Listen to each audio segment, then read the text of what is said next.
Hai, halo semua, ketemu lagi. Pada video kali ini saya akan sharingkan beberapa hal yang masih terkait dengan inovasi.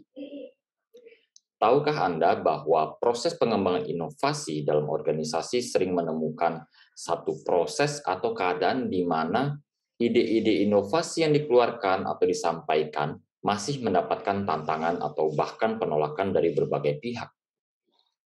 Walaupun ide inovasi tersebut Anda rasa sudah sangat oke, hal ini dapat disebabkan misalnya karena ide inovasi yang ada itu ternyata bertentangan dengan beberapa komponen dan bagian maupun bisnis model yang ada dalam organisasi saat ini. Banyak contoh di mana perusahaan berusaha meluncurkan produk-produk hasil inovasi terbaru, namun ternyata mengalami kegagalan dalam proses yang berjalan.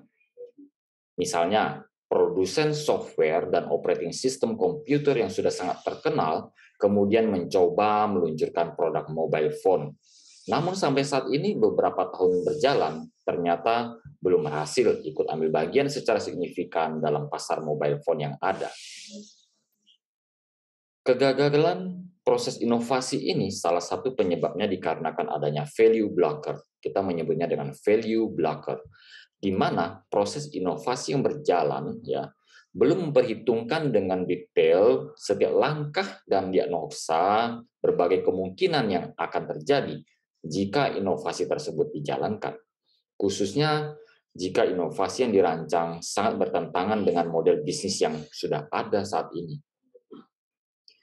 Untuk mensiasati hal ini, maka biasanya organisasi dapat memilih 4 opsi yang ada ya untuk menerapkan proses inovasi mereka.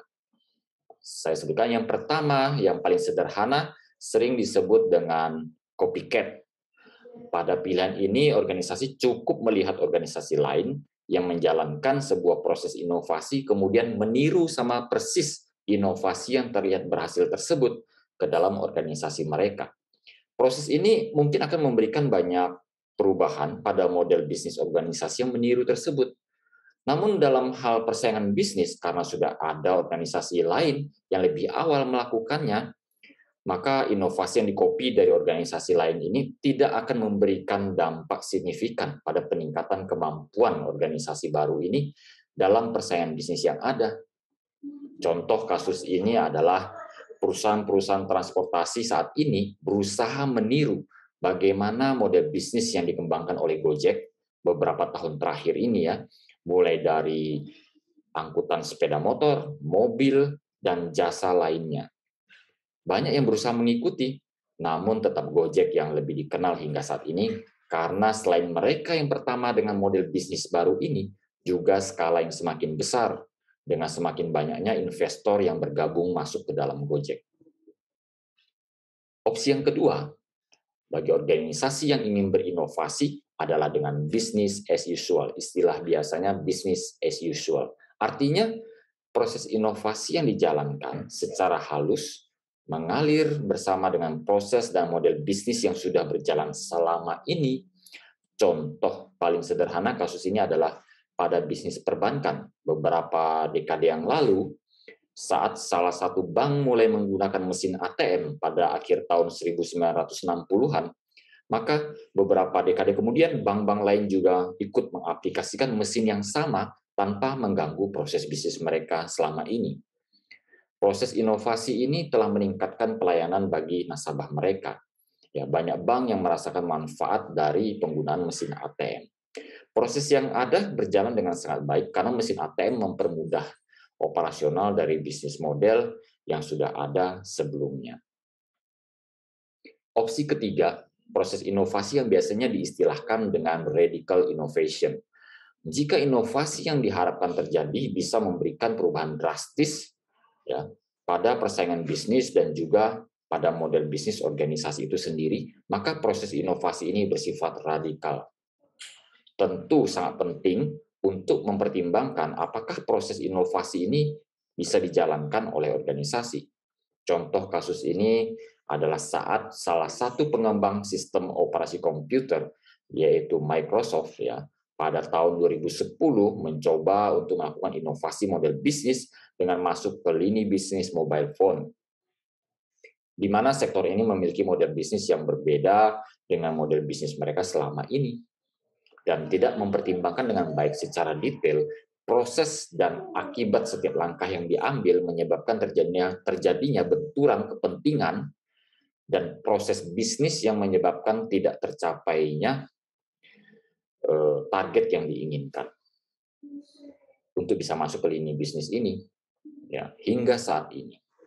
Tentu perusahaan harus melihat kembali apakah setiap langkah radikal yang sudah dijalankan selama ini masih bisa diperbaiki atau memang menyatakan kegagalan dan kembali ke model bisnis awal mereka, atau mencoba sesuatu yang baru. Selanjutnya, opsi keempat, ya, dalam proses inovasi yang mungkin dijalankan oleh organisasi sering kita kenal dengan strategically disruptive, ya. Strategically disruptive. Dari istilah ini kita bisa membayangkan bahwa organisasi melakukan satu proses inovasi yang mungkin sangat berbeda dengan mode bisnis awal yang sudah ada saat ini, namun dijalankan dengan pertimbangan detail dan memperhitungkan semua potensi serta kekuatan yang ada pada bisnis model organisasi saat ini.